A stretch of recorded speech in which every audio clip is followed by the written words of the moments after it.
Mato othe a ḓo vha o lavhelesa Khonfarentse ya fu-thanu-thanu ya lihoro la ANC ine ya khou takutshedza matshelo ya fhela nga ḽa fumbili ḽa uno nwedzi. Khonfarentse iyi i khou ḓa nga murahu ha musi lihoro ḽo imelela murangaphanda walo Vho Cyril Ramaphosa ngei phalamenndeni.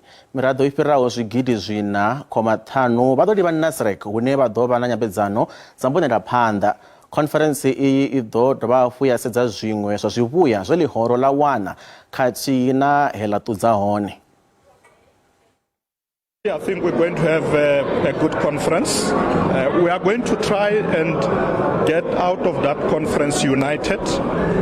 We want to have a proper conference that is focused on policy discussions.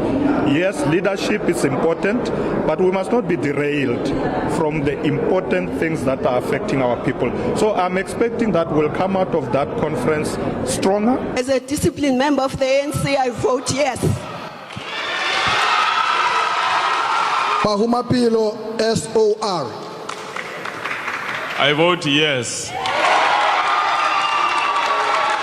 We must make sure that our people can see that we now have a decisive leadership that is focusing on implementation. That's what we want to see coming out of this conference.